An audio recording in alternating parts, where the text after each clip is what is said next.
좋은 아침입니다. 다니엘서 7장 1절에서 8절 말씀 보도록 하겠습니다.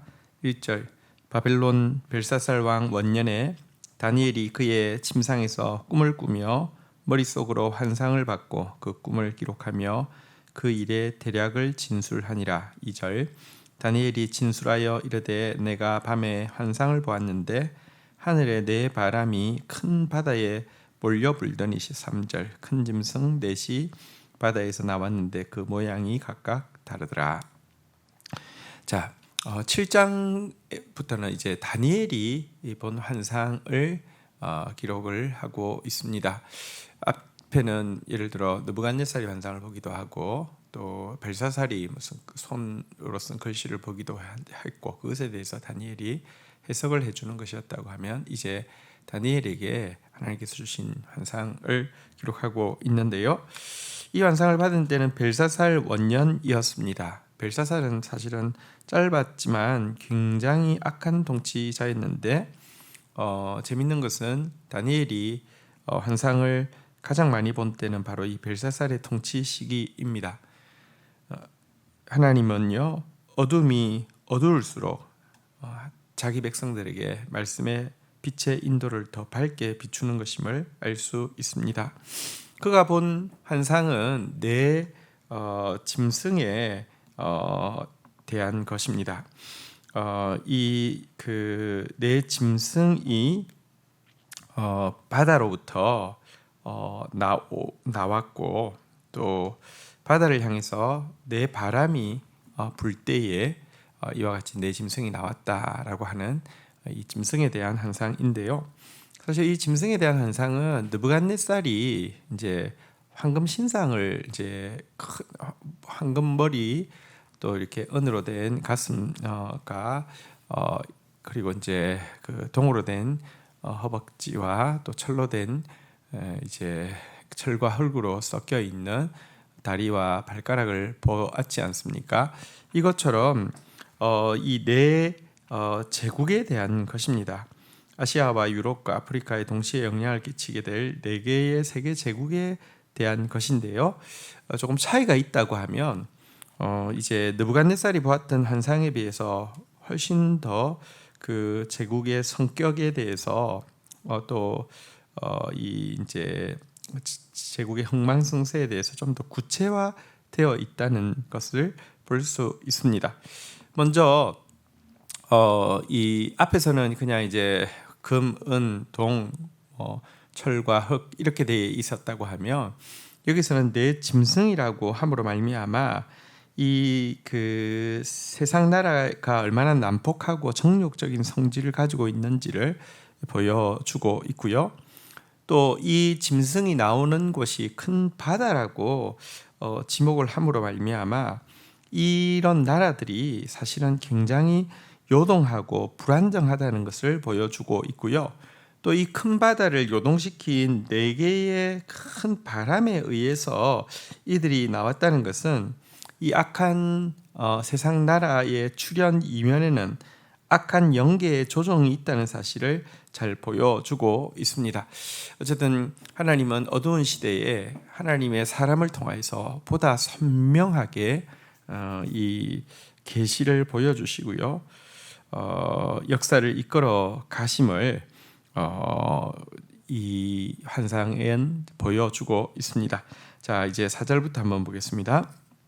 첫째는 사자와 같은데 독수리 날개가 있더니 내가 보는 중에 그 날개가 뽑혔고 또 땅에서 들려서 사람처럼 두 발로 서게 함을 받았으며 또 사람의 마음을 받았더라. 또 보니 자, 첫 번째는 사자 같은데 독수리 날개가 있는 제국이었습니다. 이것은 다니엘이 지금 실제 겪고 있는 바벨론 제국을 이야기합니다.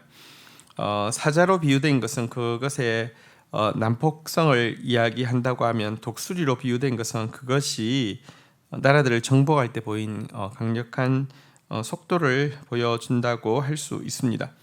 하지만 이것은 종국에 가서는 이제 그 두려움에 쌓이게 되고 자신이 단지 인간에 지나지 않는 것을 깨닫고 마무리될 것이다 이렇게 이야기하고 있는데 여러분 사실 벨사살이 두려움 가운데서 이렇게 그 글씨의 해석을 보고 그날 죽음으로 이렇게 제국이 끝이 난 것이 이 환상 가운데 미리 암시되고 있음을 알게 됩니다. 5절입니다. 다른 짐승 곧 둘째는 곰과 같은데 그것이 몸 한쪽을 들었고 그 입의 이 사이에는 새 갈빗대가 물렸는데 그것에게 말하는 자가 있어 이르기를 일어나서 많은 고기를 먹으라 하였더라. 자, 두 번째 제국은 페르시아입니다. 페르시아는 지금 곰에 이제 비유되어졌는데요. 곰에 비유되어진 것 탐욕스럽게 이렇게 나라들을 삼키는 그런 모습으로 생각할 수 있습니다. 특별히 그의 이 사이에는 세 개의 갈빗대가 들어있다라고 묘사되어지고 있는데요. 페르시아가 전성기에 애굽, 또 아수르, 그리고 바벨론 이런 곳들을 다 삼켰는데요. 그것을 상징한다고 이야기할 수 있겠습니다. 자, 6절입니다. 그 후에 내가 또 본즉 다른 짐승 곧 표범과 같은 것이 있는데 그 등에는 새 날개가 넷이 있고 그 짐승에게 또 머리 넷이 있으며 권세를 받았더라. 세 번째 짐승은 그리스 제국을 상징합니다. 그리스 제국은 특별히 표범과 또 날개가 넷이나 있다라는 표현을 통하여서 정복 속도가 굉장히 빨랐던 것을 암시하고 있는데요. 실제로 알렉산더의 정복은 굉장한 속도로 이루어지게 되었죠. 하지만 여기에는요 이제 네 개의 머리가 있다라고 이야기되어 있는데 사실은 알렉산더는 아주 빨리 정복을 하고 정복을 하다가 아주 이런 나이에 죽게 되고요. 그 후에 그 그리스 제국은 네 개로 분열되어지지 않습니까? 그것을 상징하는 것이라고 할 수 있겠습니다. 자, 이제 마지막입니다. 7절. 내가 밤에 환상 가운데 그 다음에 본 넷째 짐승은 무섭고 놀라우며 또 매우 강하며 또 쇠로 된 큰 이가 있어서 먹고 부서뜨리고 그 나머지를 발로 밟았으며 이 짐승은 전에 모든 짐승과 다르며 또 10뿔이 있었더라. 8절. 내가 그 뿔을 유심히 보는 중에 다른 작은 뿔이 그 사이에서 나더니 첫 번째 뿔 중에 셋이 그 앞에서 뿌리까지 뽑혔으며 이 작은 뿔에는 사람의 눈 같은 눈들이 있고 또 입이 있어 큰 말을 하였더라. 그가 본 네 번째 짐승은 이제 여기에 보니까 아주 크고 또 무섭고 매우 강하고 놀랍다 이렇게 표현되어 있습니다.